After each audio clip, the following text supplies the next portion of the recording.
Alerta Bolivia. Nuevamente quieren vulnerar nuestros derechos civiles. Quieren meternos en la cárcel y quitarnos nuestros bienes a todos los bolivianos sin el debido proceso. Hicimos que se archive la ley 218. Hicimos en las calles que se derogue la ley 1386, que vulneraba nuestros derechos, a la cabeza de Pancho Figueroa y los gremialistas. El día de hoy, nuevamente vuelven a intentar. Ha ingresado un proyecto de ley del Poder Ejecutivo aquí al Legislativo con el número 280, que intenta hacer nuevamente eso: quitarnos nuestros bienes, cambiar el Código Penal, meternos en la cárcel a cualquiera a simple denuncia hasta 20 años.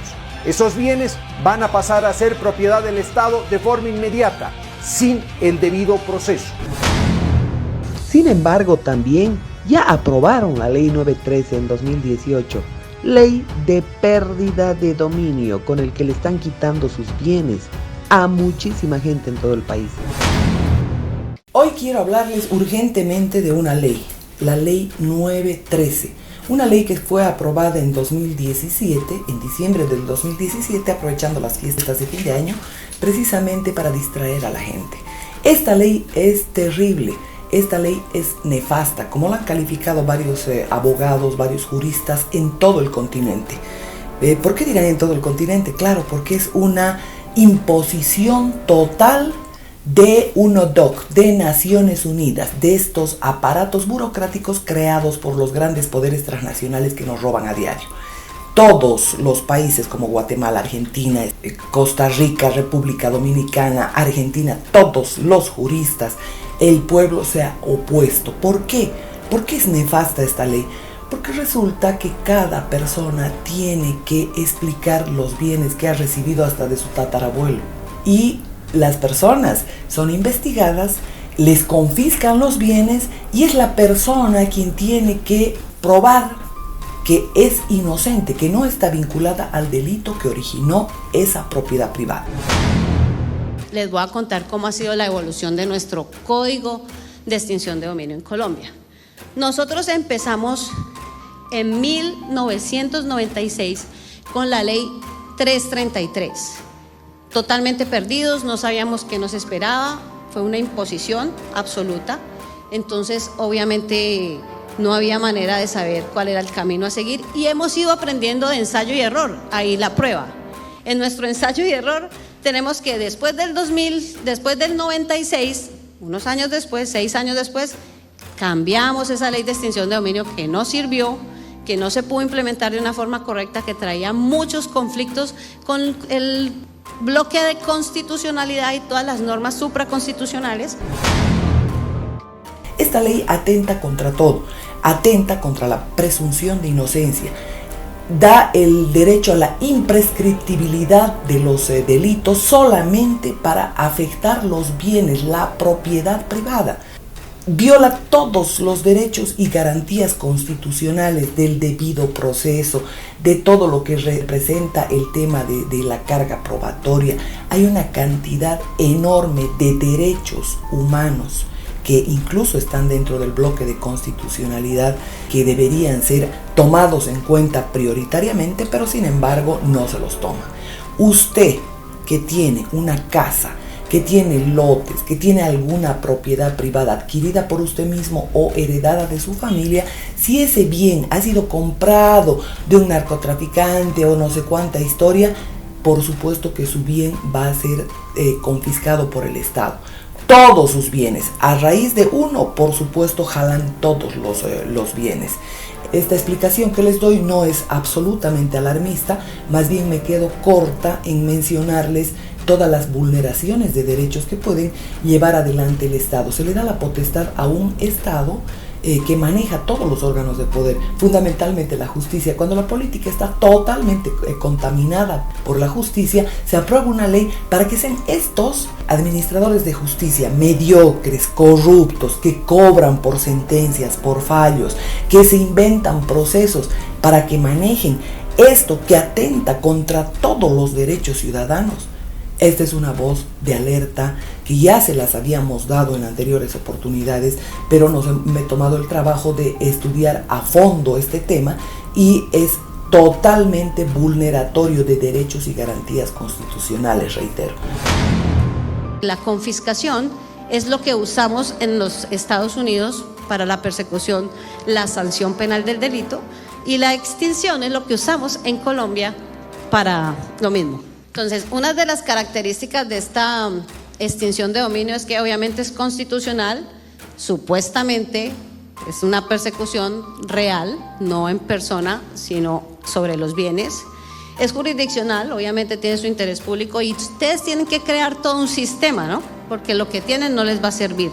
Necesitarán 50 fiscales, 30 jueces, segunda instancia, de las dos, de fiscalía y de jueces, todo un sistema de técnicos, de asistentes y investigadores de policía judicial.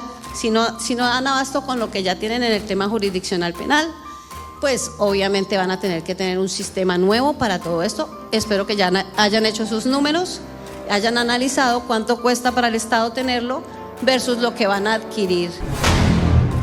Entonces, lo que debemos hacer es exigir la abrogación de esta ley junto que con otras se han aprobado solamente para atentar la propiedad privada. Si usted se ha dedicado a la economía informal permitida por el Estado, por supuesto que también no va a poder justificar ninguno de sus bienes.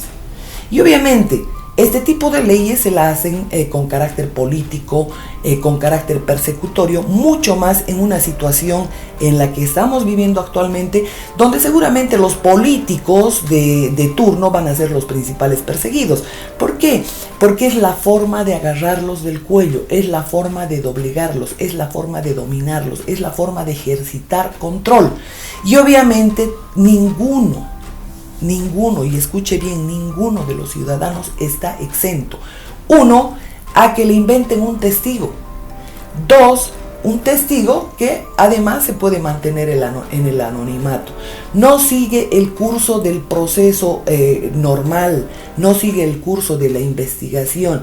Es decir, acá todo lo que representa el debido proceso, la imprescriptibilidad, están totalmente vulnerados. Un tema que jamás se ha admitido en la Constitución y en el ordenamiento jurídico del país es la retroactividad.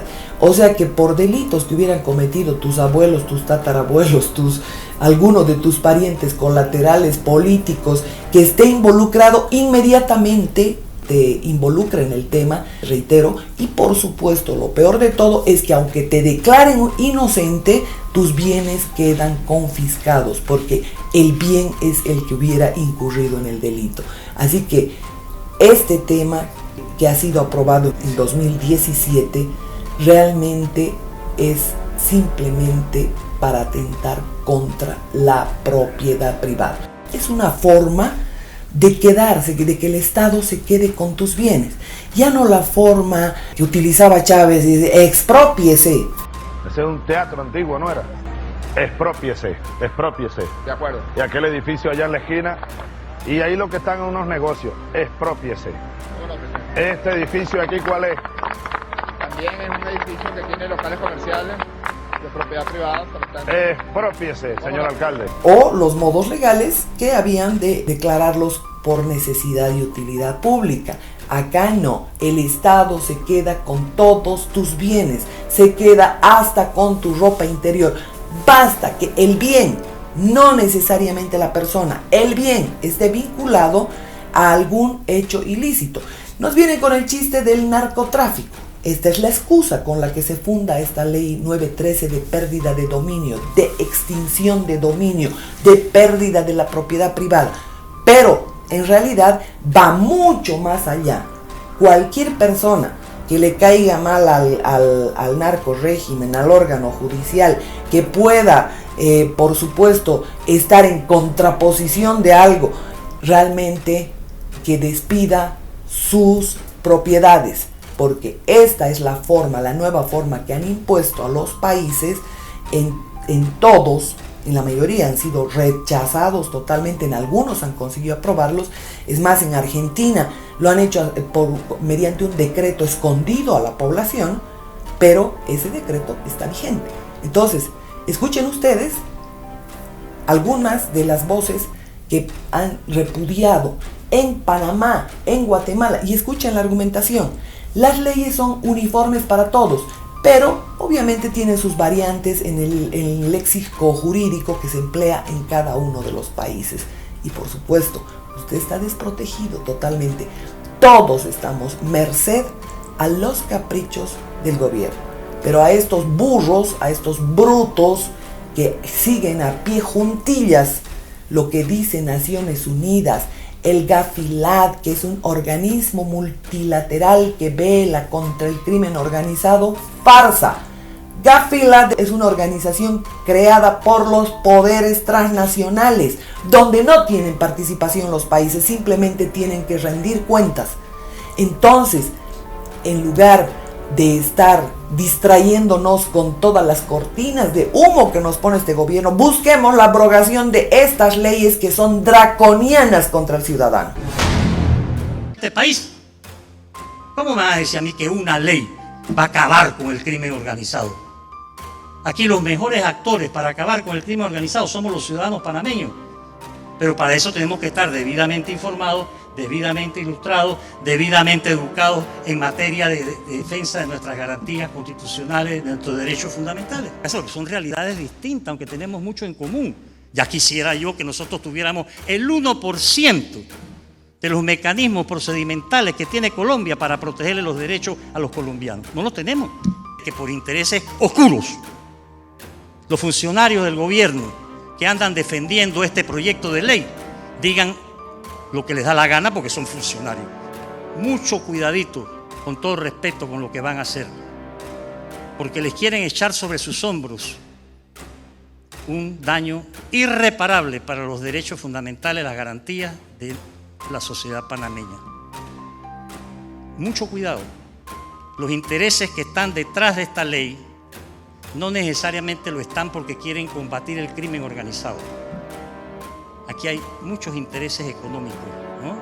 Además, este proyecto de ley, contrariamente a lo que se dice, no está siguiendo los lineamientos de lo que dice el proyecto madre de la ONU. Se aparta, se desvía. Han puesto por delante la carreta a los bueyes porque han empezado a formar fiscales de extinción. Ya tienen preparados a jueces de extinción. ¿Esto qué es? Y la ley no ha sido aprobada. E invito, con todo respeto, a los señores de Colombia, vean cómo es el sistema penal acusatorio en este país y compárenlo con el de ustedes. Se les va a caer la cara de vergüenza lo que nos han hecho aquí.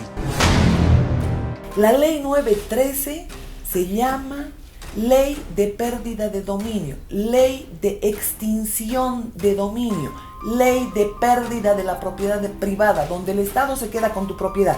En diferentes países tienen diferentes nombres, pero esa es la ley 913 que se ha aprobado en Bolivia. La ley de extinción de dominio, de pérdida de la propiedad privada. Esto es lo que están rebatiendo. Entonces esa casita va a entrar a la extinción de dominio y la señora se va a morir porque no le va a alcanzar la vida para pelear su casa después de 20 años, que los jueces no van a dar abasto porque la ley dice 6 meses, créame, la de nosotros también decía 6 meses y luego lo cambiamos a tiempo razonable, porque 6 meses no era razonable para 15 jueces, 500.000 procesos y ya llevamos 20 o 22 años esperando sentencias judiciales, que es un tiempo razonable teniendo en cuenta pues que el sistema no da para más. Ese va a ser el panorama que ustedes van a vivir aquí con esta extinción. Ahora vamos a la titularidad, que es lo que estamos hablando. Supuestamente recae sobre la Fiscalía, pero como la inversión de la carga de la prueba no va a ser sobre la Fiscalía lo inicia, pero quien lo debe gestionar es el afectado.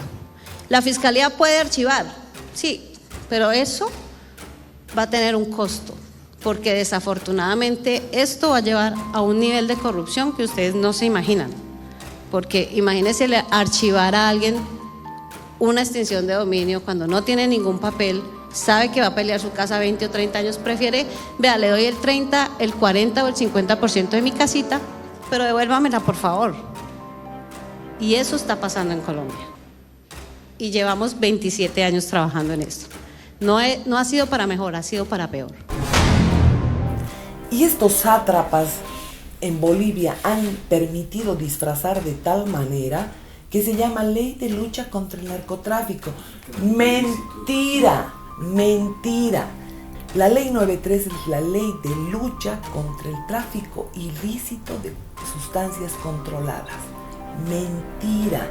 Este nombre es una farsa, es una cortina, porque en realidad buscan tu propiedad privada.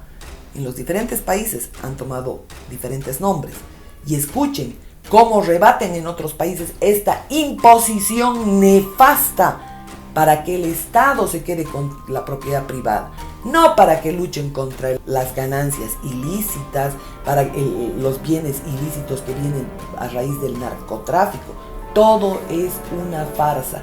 Yo los desafío a estos delincuentes. Por lo menos los parlamentarios deberían cuestionar ¿por qué no se deshacen los paraísos fiscales? Son los paraísos fiscales donde se esconde el dinero del narcotráfico, no en manos de los ciudadanos que trabajan sacrificadamente a diario y viven para mantener una camada de políticos delincuentes. En los paraísos fiscales está escondido el dinero del mundo. Y con una ley no van a resolver. Deshagan esos paraísos fiscales. Ahí está el dinero que le han robado a todos los bolivianos. Dice, cuando el secuestro recaiga sobre vehículos a motor, establecimientos propiedad de terceros no vinculados al hecho punible, el juez de garantías en una vista oral con participación del fiscal, el querellante, si lo hubiera, terceros afectados, luego de escuchar la opinión de estos, se decidirá si se designa como depositarios a los propietarios o no. Es decir, aquí se puede tener hasta la administración de los bienes también, cuando hay en ese momento. Esto lo tiene el proceso penal. Escuché aquí, y por eso yo digo, cada legislación es distinta. Hace un momento hablaba con la Procuradora de El Salvador y en efecto ellos tienen algunos temas de su legislación que son distintas a las de Panamá. Y por ejemplo, en el artículo 121, ustedes me van a decir, bueno, ¿y qué pasa si por ejemplo la persona que está siendo procesada muere? Si la persona que está siendo procesada muere, ¿qué pasa con los bienes? Y la muerte es uno de los motivos de la extinción de la acción penal. Pero el artículo 121 sobre el comiso y la responsabilidad civil dice: la extinción de la acción penal no impide el comiso de los instrumentos con que se cometió el hecho punible y de los efectos que de él provengan ni de la responsabilidad civil derivada de él. Bienes originados de actividades ilícitas.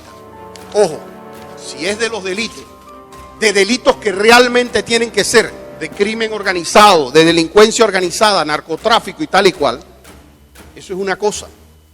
Pero dejarlo abiertamente a actividad ilícita, que bien puede ser que usted vendió chance clandestino, que lo mismo puede ser que usted no pagó adecuadamente sus impuestos, que usted mismo puede tener cualquiera de esas situaciones y que usted va a tener la carga de la prueba de probar eso, de probar que usted adquirió legítimamente sus bienes. Eso es un problema. Los bienes que sean medios o instrumentos de actividades ilícitas, perfecto. Pero tiene que ser con el conocimiento de la persona. Porque si yo soy un arrendador de carros o alguien arrienda mi casa y la utiliza con algún fin ilícito, entonces ya el bien está comprometido. Aquí hay algo que es completamente inconstitucional. Esta parte yo sí no puedo permitirle. Bienes de origen lícito. Esta ley atenta contra todo. Atenta contra la presunción de inocencia. Da el derecho a la imprescriptibilidad de los delitos solamente para afectar los bienes, la propiedad privada. Viola todos los derechos y garantías constitucionales del debido proceso, de todo lo que representa el tema de la carga probatoria. Hay una cantidad enorme de derechos humanos que incluso están dentro del bloque de constitucionalidad, que deberían ser tomados en cuenta prioritariamente, pero sin embargo no se los toma. Lo del tema de la pérdida y deterioro de los bienes es un tema que nosotros ya lo estamos viviendo. Tenemos billones de pesos pendientes de pago por ese tema, que es un tema más de corrupción que de otra cosa, donde los bienes incautados, una vez ya el juez determina que hay que devolverlos y eso queda en firme, pues no están, o los destruyeron, o unas fincas hermosas las saquearon hasta los ladrillos y no hay nada, o unos apartamentos que eran espectaculares se llevan hasta los inodoros, y les estoy hablando literalmente, no es una metáfora, no es una analogía, es real, se llevan hasta los inodoros. Entonces el Estado tiene que entrar a reparar eso. Además, se supone que eso produjo unos rendimientos durante 10 o 15 años. ¿Y dónde están? ¿Dónde está el depositario? ¿Dónde está el dinero? Pues no aparece por ningún lado, y entonces el Estado tiene que entrar. Ay, sí, qué pena, señor, tenga su dinero. Pues nosotros no tenemos la plata, pero las sentencias están ahí pendientes de pago, deben estar en el presupuesto nacional. En algún día, en algún momento hay que pagar.